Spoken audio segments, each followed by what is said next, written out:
Shalom, haleluya, puji Tuhan. Satu hari lagi Tuhan berikan untuk kita hari ini, Selasa 3 Januari tahun 2023. Percayalah, Tuhan pasti akan menolong bahkan akan memberkati kita, sama seperti Dia telah menolong dan memberkati kita di sepanjang malam yang telah kita lewati. Baiklah, kita akan kembali melanjutkan pembacaan Alkitab satu hari satu pasal dari pembacaan 4 hari bersama Maleakhi sebelum kita lebih jauh melakukan semua kegiatan kita di sepanjang hari ini. Dan puji Tuhan, hari ini kita telah memasuki hari yang kedua, maka kita akan membaca kitab Maleakhi pasal yang kedua, ayat pertama sampai dengan ayat yang ke-17. Judul renungan kita pada pagi hari ini, hiduplah di hadapan Allah sebagaimana seharusnya. Sebagai pengantar renungan ini, saya akan coba bacakan untuk kita ayat yang pertama. Maka sekarang kepada kamulah tertuju perintah ini, hai para imam. Allah benar-benar murka kepada para imam yang tidak menghormati kekudusannya, karena sudah berlaku cemar saat melaksanakan tugasnya. Oleh karena itulah Allah akan mengutuk mereka. Semua yang telah mereka terima sebagai berkat akan diubah menjadi kutuk. Keturunan mereka pun akan dimurkai oleh Allah. Mereka akan dibuat malu dan najis sehingga tidak layak lagi menjadi imam. Hingga akhirnya mereka akan dipandang sangat rendah. Allah menegaskan bahwa perjanjiannya dengan imam keturunan Lewi tetap berlaku kepada nenek moyang mereka. Allah berjanji akan memberkati dengan kehidupan dan kesejahteraan. Pada masa itu, mereka masih takut kepadanya. Mereka masih mengajarkan yang benar, menghidupinya, dan menuntun orang kembali kepada kebenaran. Inilah tugas dan kewajiban sesungguhnya seorang imam. Namun generasi ini telah menyimpang, bahkan menyeret orang lain bersama dengan kejahatannya.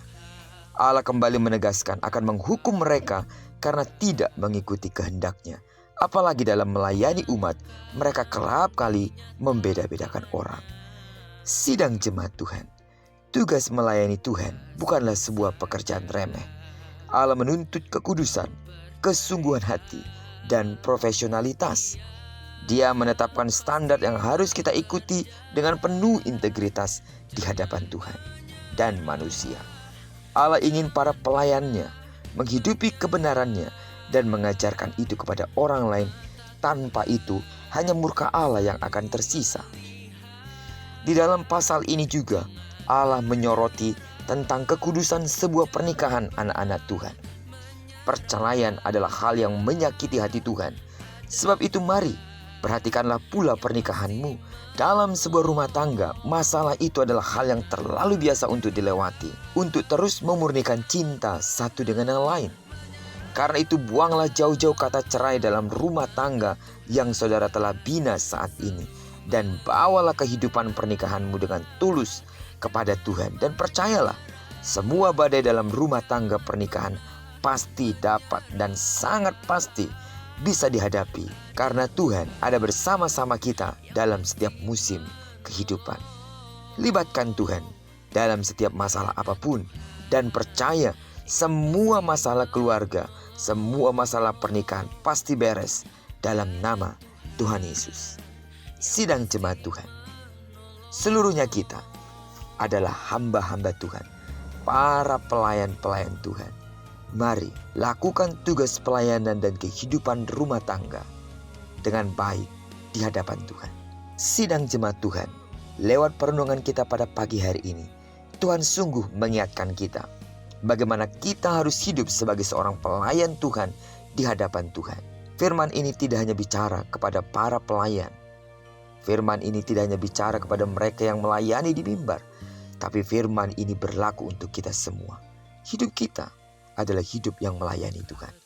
Jaga kekudusan hidup di hadapannya.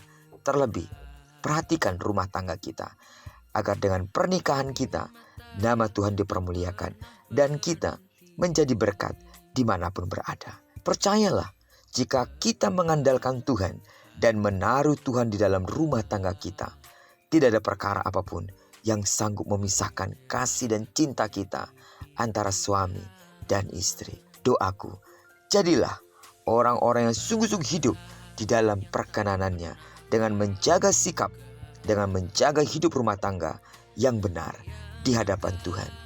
Dan Tuhan pasti akan memberkati pernikahan dan rumah tangga kita bahkan memberkati setiap pelayanan kita. Terpujilah nama Tuhan. Diberkatilah kita sepanjang hari ini, digenapi firman yang telah berjanji bahwa apa yang dikerjakan tangan kanan dan tangan kiri kita dibuatnya berhasil. Kemanapun kaki kanan dan kaki kiri kita melangkah, karena kita telah menyerahkan diri kita sepenuhnya ke dalam tangan kendali Tuhan, maka di sana pasti kemuliaan Tuhan akan dinyatakan. Diberkatilah kita bersama dengan orang-orang yang kita kasihi, serta bersama dengan orang-orang yang kita cintai dimanapun mereka berada. Terpujilah nama Tuhan. Shalom.